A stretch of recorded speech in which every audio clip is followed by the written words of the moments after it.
Paixão de nosso Senhor Jesus Cristo, segundo João. Naquele tempo, Jesus saiu com os discípulos para o outro lado da torrente do Cedron. Havia aí um jardim, onde ele entrou com os discípulos. Também Judas, o traidor, conhecia o lugar, porque Jesus costumava reunir-se aí com os seus discípulos. Judas levou consigo um destacamento de soldados e alguns guardas dos sumos sacerdotes e fariseus, e chegou ali com lanternas, tochas e armas. Então Jesus, consciente de tudo o que ia acontecer, saiu ao encontro deles e disse: A quem procurais? Responderam. Ele disse: Sou eu. Judas, o traidor, estava junto com eles quando Jesus disse: Sou eu. Eles recuaram e caíram por terra. De novo lhes perguntou: A quem procurais? Eles responderam. Jesus respondeu: Já vos disse que sou eu. Se é a mim que procurais, então deixai que estes se retirem. Assim se realizava a palavra que Jesus tinha dito: Não perdi nenhum daqueles que me confiaste. Simão Pedro, que trazia uma espada consigo, puxou dela e feriu o servo do sumo sacerdote, cortando-lhe a orelha direita. O nome do servo era Malco. Então Jesus disse a Pedro: Guarda tua espada na bainha. Não vou beber o cálice que o Pai me deu? Então os soldados, o comandante e os guardas dos judeus prenderam Jesus e o amarraram. Conduziram no primeiro Anás, que era o sogro de Caifás. O sumo sacerdote naquele ano foi Caifás, que deu aos judeus o conselho: é preferível que um só morra pelo povo. Simão Pedro e um outro discípulo seguiam Jesus. Esse discípulo era conhecido do sumo sacerdote e entrou com Jesus no pátio do sumo sacerdote. Pedro ficou fora, perto da porta. Então o outro discípulo, que era conhecido do sumo sacerdote, saiu, conversou com a encarregada da porta e levou Pedro para dentro. A criada que guardava a porta disse a Pedro: Não pertences também tu aos discípulos desse homem? Ele respondeu: Não. Os empregados e os guardas fizeram uma fogueira e estavam se aquecendo, pois fazia frio. Pedro ficou com eles, aquecendo-se. Entretanto, o sumo sacerdote interrogou Jesus a respeito de seus discípulos e de seu ensinamento. Jesus lhe respondeu: Eu falei às claras ao mundo, ensinei sempre na sinagoga, no templo, onde todos os judeus se reúnem. Nada falei às escondidas. Por que me interrogas? Pergunta aos que ouviram o que falei, eles sabem o que eu disse. Quando Jesus falou isso, um dos guardas que ali estava deu-lhe uma bofetada, dizendo: É assim que respondes ao sumo sacerdote? Respondeu-lhe Jesus: Se respondi mal, mostra em que, mas se falei bem, por que me bates? Então Anás enviou Jesus amarrado para Caifás, o sumo sacerdote. Simão Pedro continuava lá, em pé, aquecendo-se. Disseram-lhe. Pedro negou: Não. Então um dos empregados do sumo sacerdote, parente daquele a quem o Pedro tinha cortado a orelha, disse: Será que não te vi no jardim com ele? Novamente Pedro negou, e na mesma hora o galo cantou. De Caifás levaram Jesus ao palácio do governador. Era de manhã cedo.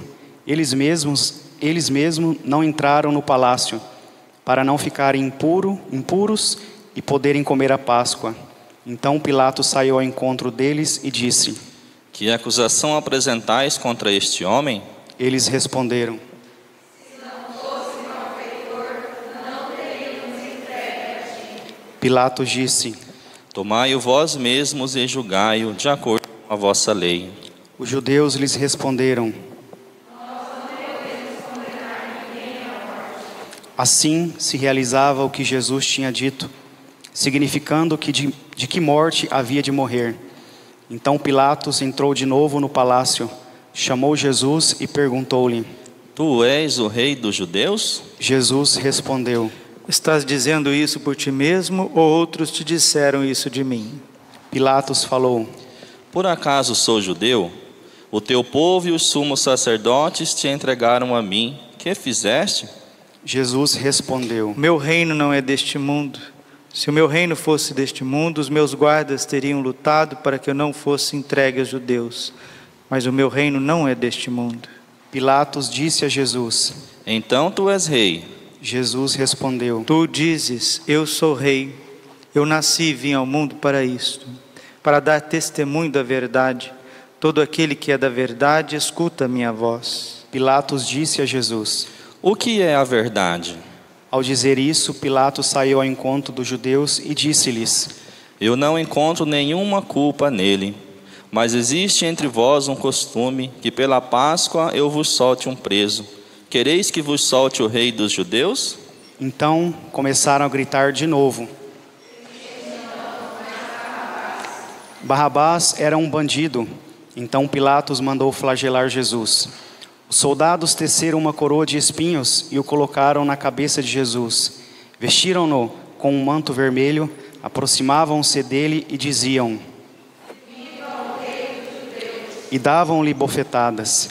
Pilatos saiu de novo e disse aos judeus: Olhai, eu o trago aqui fora, diante de vós, para que saibais que não encontro nele crime algum. Então Jesus veio para fora, trazendo a coroa de espinhos e o manto vermelho. Pilatos disse-lhes: Eis o homem. Quando viram Jesus, os sumos sacerdotes e os guardas começaram a gritar. Pilatos respondeu: Levai-o vós mesmos para o crucificar, pois eu não encontro nele crime algum. Os judeus responderam: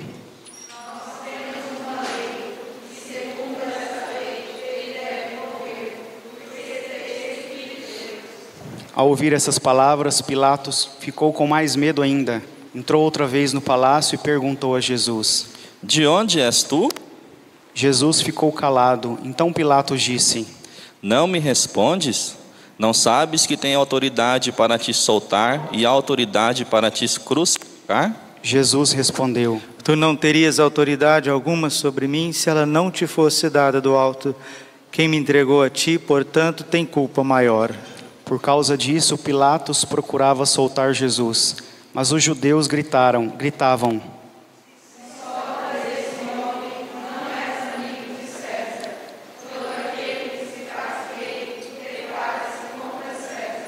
Ouvindo essas palavras, Pilatos levou Jesus para fora e sentou-se no tribunal.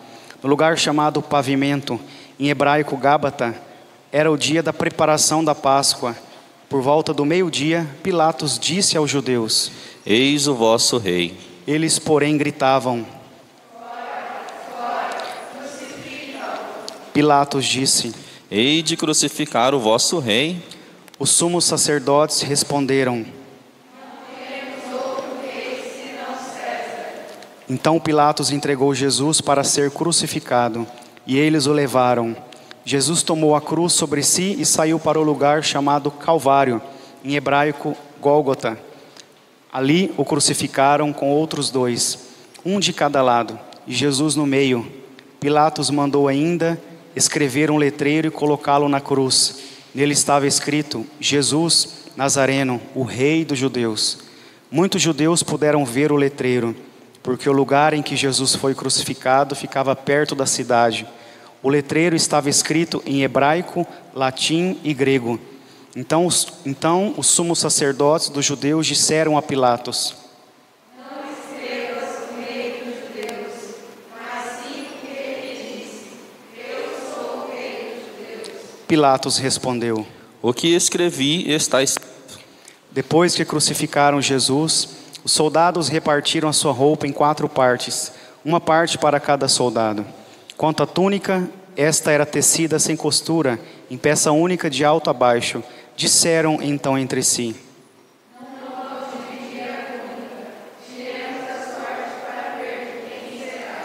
Assim se cumpria a escritura que diz: Repartiram entre si as minhas vestes e lançaram sorte sobre a minha túnica. Assim procederam os soldados.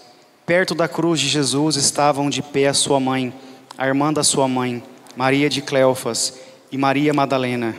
Jesus, ao ver sua mãe e ao lado dela o discípulo que ele amava, disse à mãe: Mulher, este é o teu filho. Depois disse ao discípulo: Esta é a tua mãe. Dessa hora em diante, o discípulo a acolheu consigo. Depois disso, Jesus, sabendo que tudo estava consumado e para que a Escritura se cumprisse até o fim, disse: Tenho sede. Havia ali uma jarra cheia de vinagre. Amarraram uma vara, uma esponja embebida de vinagre e levaram-no à boca de Jesus. Ele tomou o vinagre e disse: Tudo está consumado. E, inclinando a cabeça, entregou o Espírito.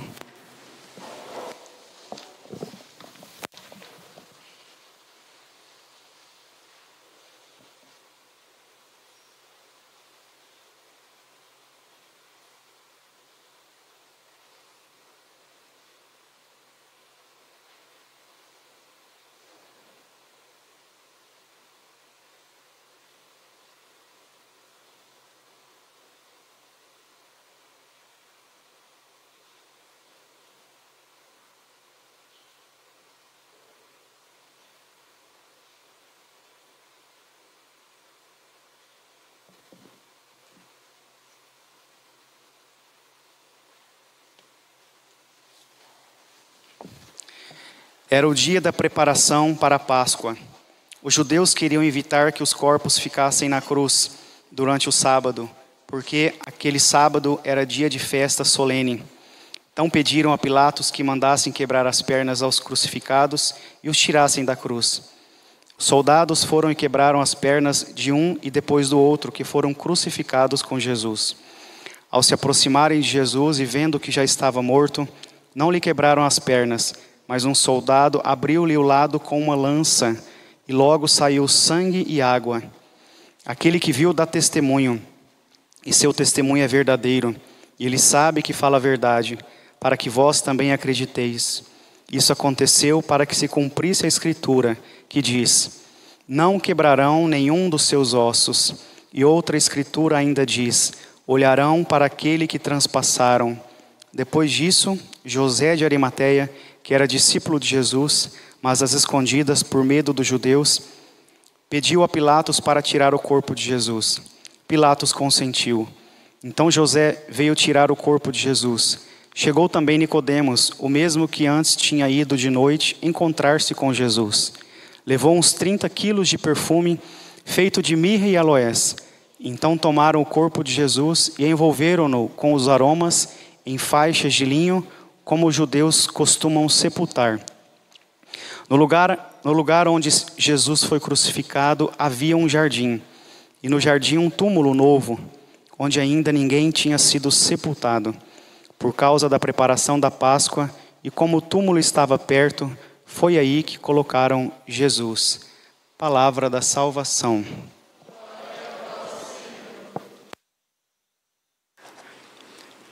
Ave Maria, cheia de graça, o Senhor é convosco. Bendita sois vós entre as mulheres, bendito o fruto do vosso ventre, Jesus.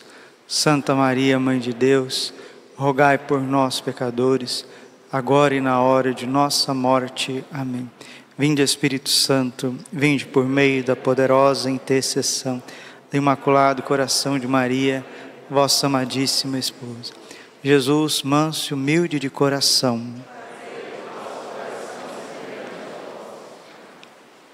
São João Crisóstomo, ele diz que quando nosso Senhor Jesus Cristo, às 3 da tarde, entregou o seu Espírito, o Pai ordenou ao sol que se escondesse, porque o sol divino, a luz do mundo, estava na cruz. E quem está aqui agora na igreja, percebe que nesta parte da tarde, em Cuiabá, Várzea Grande, um sol muito quente, o céu todo aberto. E a hora que deu 15 horas, começa uma ventania atípica e o sol se esconde. Deus é o mesmo, de ontem, de hoje e de sempre. Ele está falando conosco. O cosmos fala conosco. A natureza fala conosco. A criação fala conosco. A criação tem sensibilidade com a paixão de Jesus. Por isso o sol se esconde.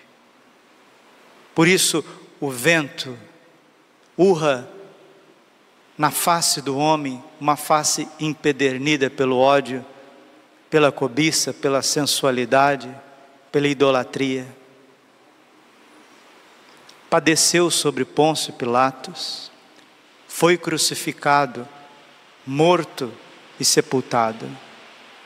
Jesus morreu. Senhor Padre, Jesus morreu? Sim, Jesus morreu. Jesus morreu. Derramou o seu sangue na cruz. Todo o seu sangue na cruz. Como homem, ele morreu. Padeceu. Jesus pagou a morte que nós não poderíamos pagar. Ele resgatou o ser humano. Resgatou o ser humano do poder da morte. Tirou o ser humano das fauces do leão, do diabo. Porque aonde irá pagar? Quem irá pagar os teus crimes? Alguém pagou pelas nossas faltas. Alguém pagou pelas nossas iniquidades. Ei-lo meu servo, será bem-sucedido. Sua ascensão será no mais alto grau. Qual que é a ascensão de Jesus Cristo, Senhor? O trono da cruz. Assim como muitos ficaram pasmados ao vê-lo, tão desfigurado ele estava, que não parecia ser um homem ou ter aspecto humano. Do mesmo modo, espalhará sua fama entre os povos. Isaías capítulo 52, versículo 13. E continua o profeta, versículo 15. Diante dele, os reis se manterão em silêncio, vendo algo que nunca lhes foi narrado e conhecendo coisas que jamais ouviram. Quantos reinos, quantos reis foram se curvando diante de Jesus Cristo, diante da sua paixão, diante da sua cruz. O imperador romano, conhecido como o apóstata, Juliano, o apóstata, no fim da vida ele disse justamente isso: tu vencestes, ó Galileu, tu vencestes. A espada romana se dobrou diante da tua cruz. Diante dele, reis se manterão em silêncio. Quem de nós deu crédito ao que ouvimos? E quem foi dado reconhecer a força do Senhor? Diante do Senhor, ele cresceu como um renovo de planta ou como uma raiz em terra seca. Não tinha beleza nem atrativo para olharmos, não tinha aparência que nos agradasse. Jesus parecia mais um verme do que um homem. Um dia, Jesus apareceu para Santa Brígida da Suécia e disse para ela quantas feridas ele teve no corpo. Foram mais de 5.500 feridas. Santa Gertrudes também já tinha recebido esta confissão do coração de Jesus. Jesus foi alquebrado, foi triturado, foi despedaçado na cruz pelos nossos crimes. Não tinha beleza nem atrativo para olharmos, não tinha aparência que nos agradasse, era desprezado como o último dos mortais, homem coberto de dores, cheio de sofrimentos. Passando por ele, tapávamos o rosto, tão desprezível era, não fazíamos caso dele. Os apóstolos saíram correndo, deixaram o seu mestre sozinho. Judas, que era um dos seus, o entregou, o traiu, tanto aos judeus quanto aos romanos. Aquele que ele escolheu para estar à frente da igreja, Simão Pedro, o Papa, o negou 3 vezes. Todos saíram correndo e deixaram Jesus como um malfeitor, como um fracassado. Mas Nossa Senhora estava aos pés da cruz. São João estava aos pés da cruz por todos os sacerdotes, por todo o clero.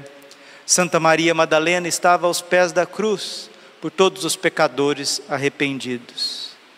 A Virgem estava aos pés da cruz por todos os justos do Antigo Testamento, inclusive São José, que já tinha feito a sua passagem deste mundo ao Pai. A verdade é que Ele tomava sobre si as nossas enfermidades e sofria Ele mesmo nossas dores. E nós pensávamos, fosse um chagado, golpeado por Deus e humilhado. Mas Ele foi ferido por causa de nossos pecados, esmagado por causa dos nossos crimes. Você é um criminoso diante de Deus. Você é uma criminosa. Nós somos criminosos. Porque para ser criminoso diante de Deus, não precisamos assaltar um banco ou tirar a vida de uma pessoa. Basta cometermos um pecado mortal, deliberado, isso está imputado no livro da nossa vida, está marcado eternamente na nossa alma. E se nós não formos banhados num sangue preciosíssimo, se nós não formos lavados por um sangue, pelas chagas preciosas de Jesus, nós levamos essa conta por toda a eternidade.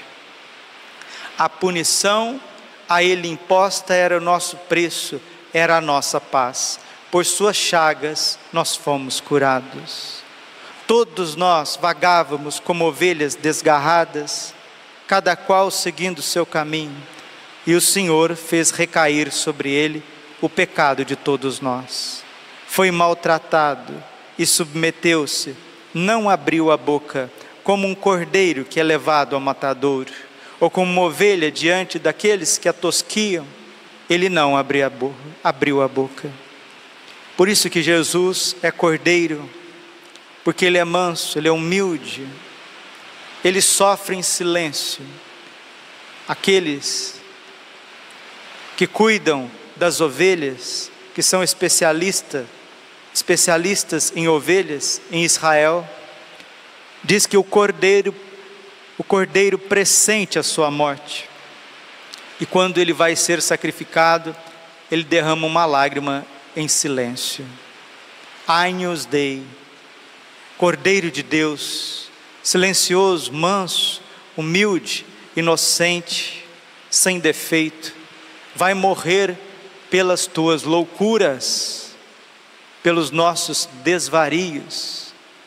Porque as pessoas combatem e têm muito medo de vírus, combatem o vírus, se protegem dos vírus, têm uma série de precauções contra os vírus, mas ninguém liga para o vírus pior que existe, que inverte o coração humano, faz com que o homem odeie o que é bom e comece a amar o que é mal. Esse vírus é o pecado, é a iniquidade.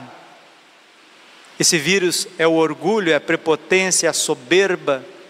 E foi por conta desse vírus maldito chamado pecado que o Cordeiro foi sacrificado na cruz. Quem sacrificou Jesus foram os nossos pecados, foram as nossas atitudes. Foi atormentado pela angústia e foi condenado. Quem se preocuparia com a sua história de origem? Ele foi eliminado do mundo dos vivos e por causa do pecado do meu povo foi golpeado até morrer. Naqueles flagros, naqueles cravos, naquela coroa de espinhos, naquelas humilhações, naquelas quedas, estava todo o mal da humanidade, desde Adão e Eva até o último ser vivente. Deram-lhe sepultura entre ímpios. um tumulto entre os ricos, porque ele não praticou o mal, nem se encontrou falsidade nas suas palavras. Os homens, quando se unem, são capazes de inverter tudo. O nosso olhar sobre as coisas é um olhar míope, doente, é um olhar de um lugar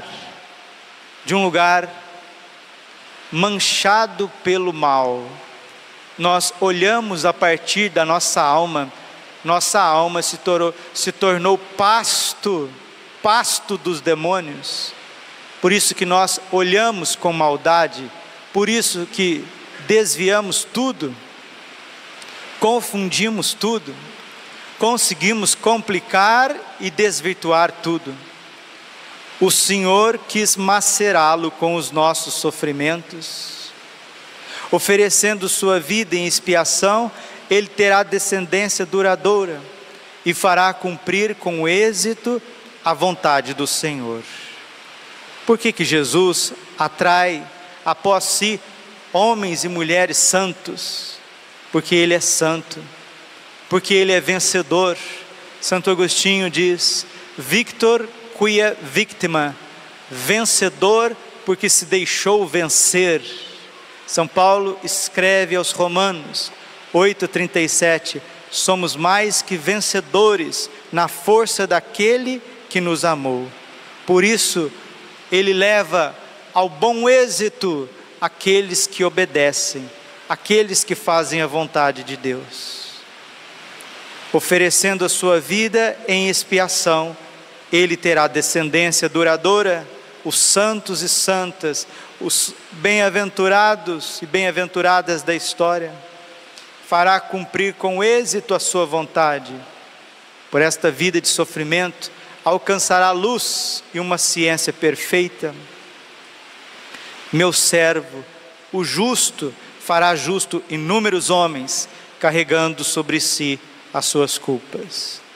Por isso, compartilharei com ele multidões, é Deus Pai está dizendo, e ele repartirá suas riquezas com os valentes seguidores.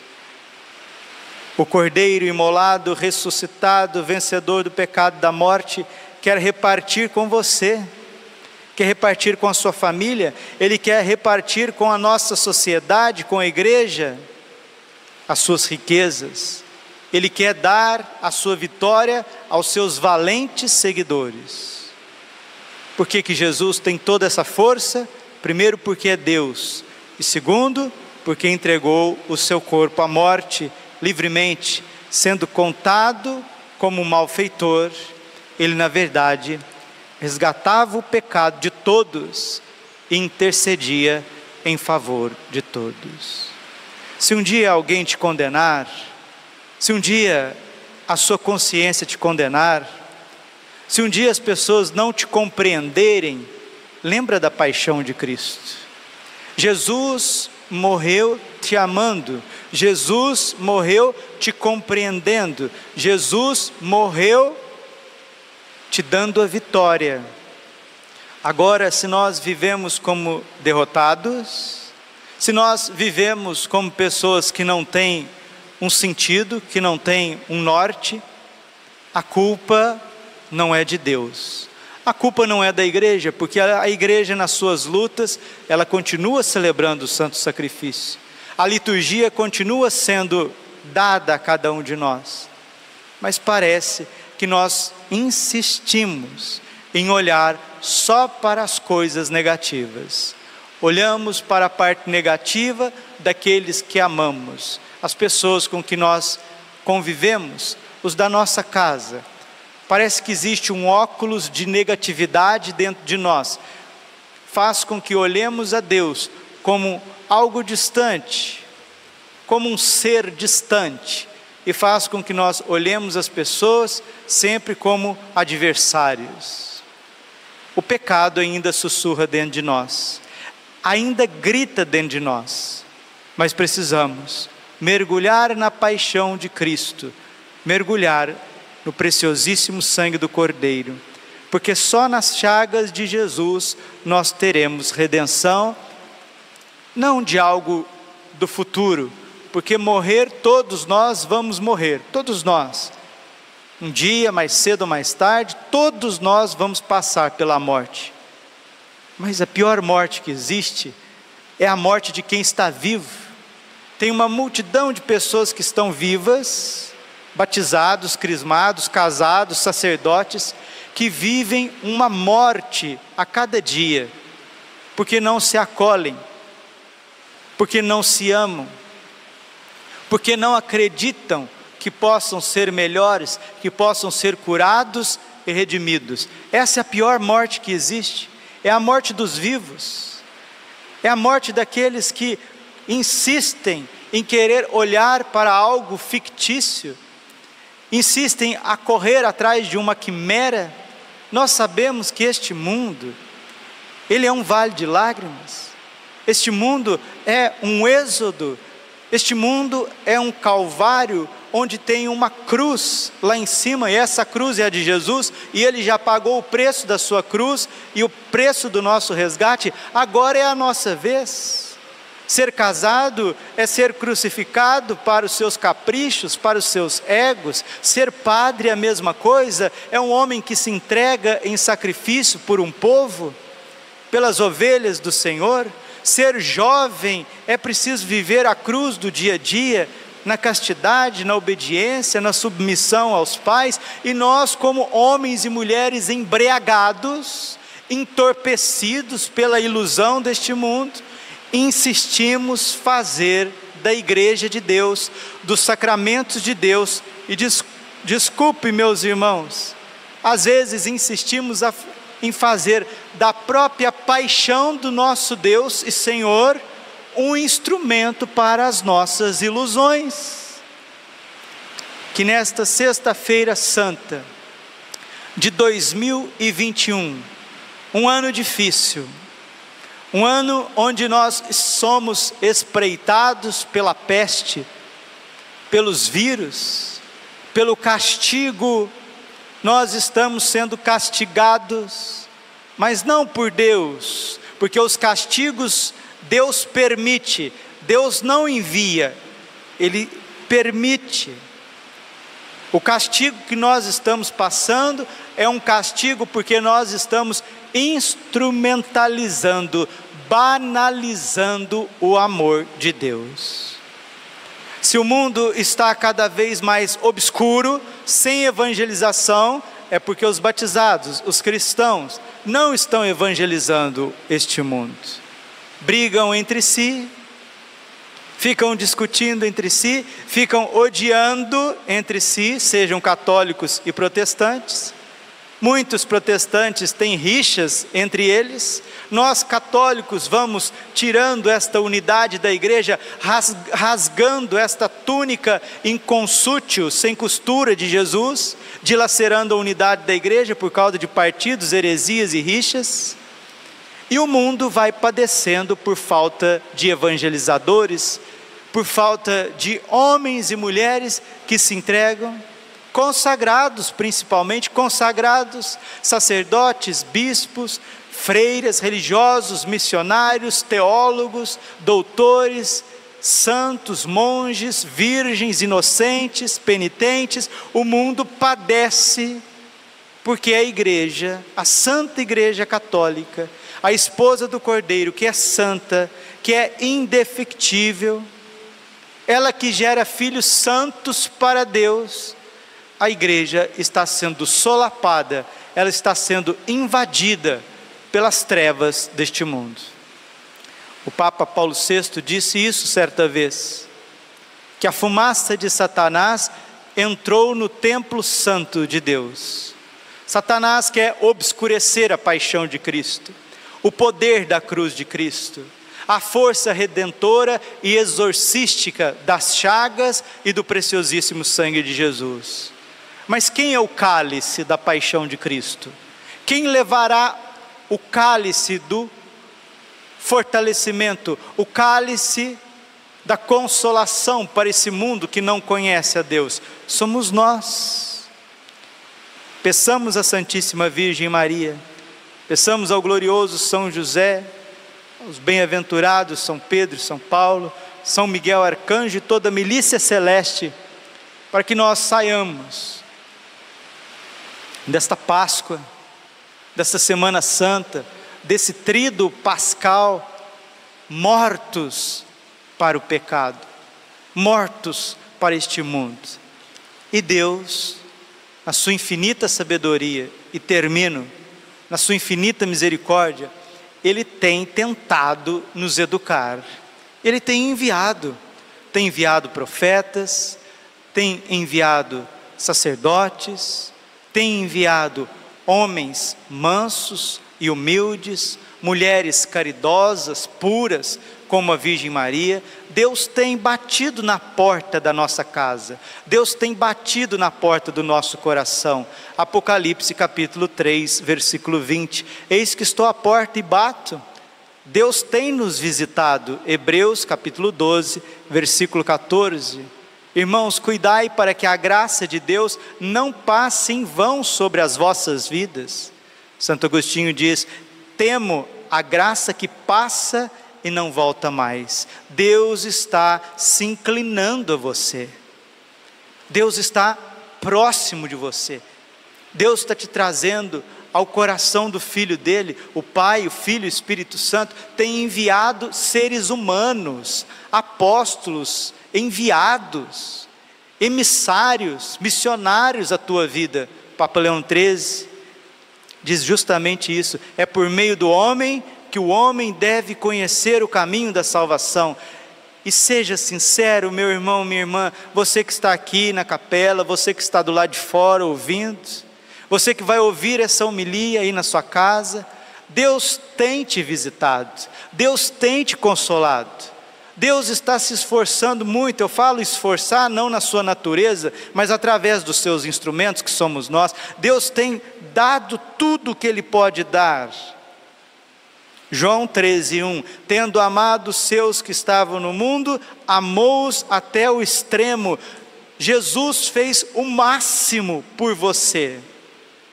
Quantos santos, quantos doutores, quantas liturgias. Olha a palavra de Deus, 72 livros da Bíblia, quanta consolação, quantas promessas. Se você torcer a Bíblia é um livro de promessas, é um livro de futuro, um livro de bênçãos. Quantas vezes que Deus quer vencer a nossa fraqueza, a nossa dúvida, quantas vezes que Deus quer vencer a impassibilidade do nosso coração, a nossa indiferença. E parece que entra ano e sai ano, entra Semana Santa e sai Semana Santa, e muitos não aproveitam. Então, queridos filhos e filhas da igreja, vamos aproveitar, vamos abrir o nosso coração, vamos nos voltar a Deus de verdade daqui para frente, parar de ficar brincando com Deus, parar de ficar ensaiando com as coisas de Deus, parar de ficar teatralizando. Muitas vezes nós que somos homens de frente de igreja, o padre, os acólitos, os leitores, as leitoras, os ministros da comunhão, os ministros de música, nós que temos que fazer a liturgia acontecer, graças a Deus somos instrumentos, mas quantas vezes nós somos tomados por uma indiferença, quantas vezes nós vamos para uma missa, para uma liturgia, como espectadores, como atores, como alguém que está vendo uma encenação. Deus nos livre e nos guarde. Sabe como que será vencido?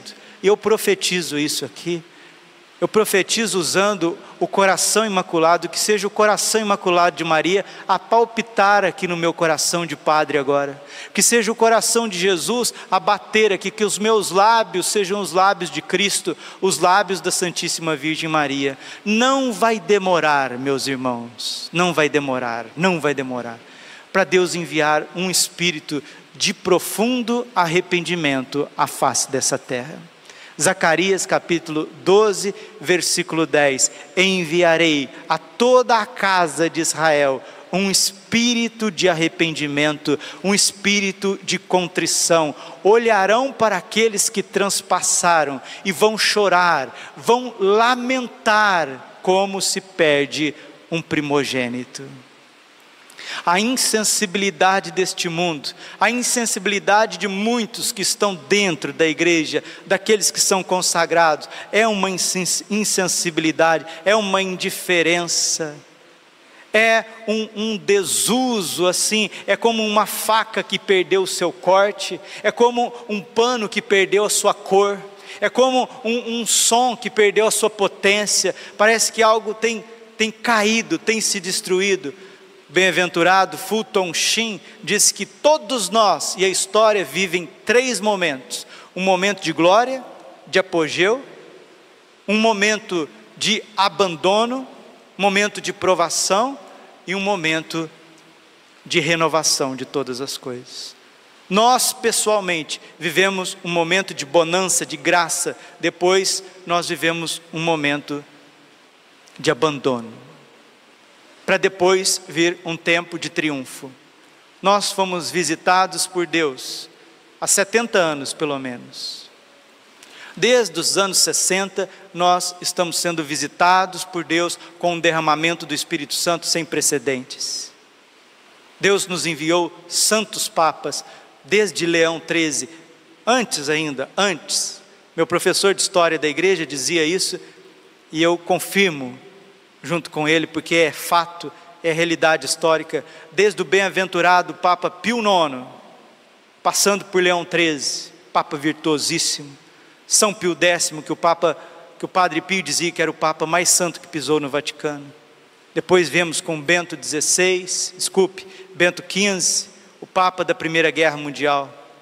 Tivemos o Papa férreo Pio XI, com seus pronunciamentos, sem deixar nada de ambiguidade. O Papa Angélico, o venerável Papa Pio XII, e depois São João XXIII, São Paulo VI. João Paulo I era um homem muito simpático, muito santo, que morreu com 33 dias. Depois veio o magno João Paulo II.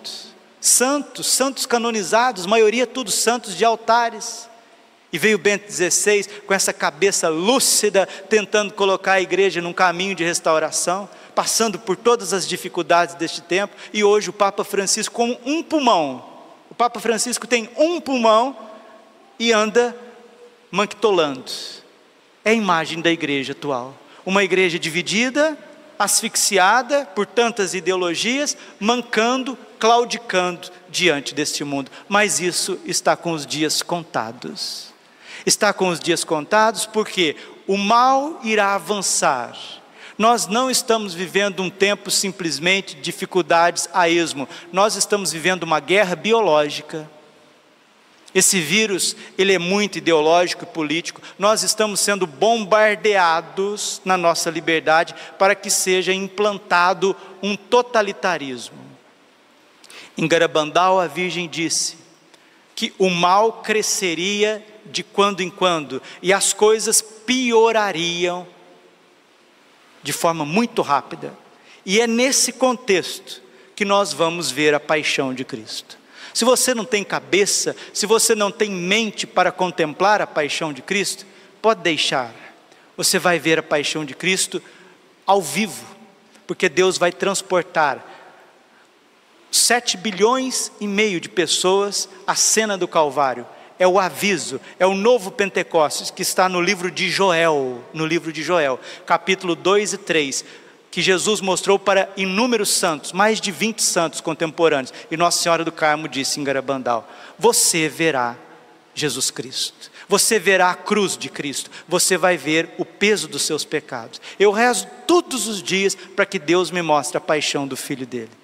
Eu rezo também todos os dias e peço que Nossa Senhora me envolva no seu manto, porque eu também preciso ver o criminoso que eu sou, para eu parar de ficar crucificando os outros, para eu parar de ficar fazendo teatro com o sangue inocente de Jesus e com o sofrimento dos meus irmãos. Quem é criminoso nisso tudo foi eu. Eu matei Jesus Cristo, mas eu preciso vê-lo e eu preciso me enxergar.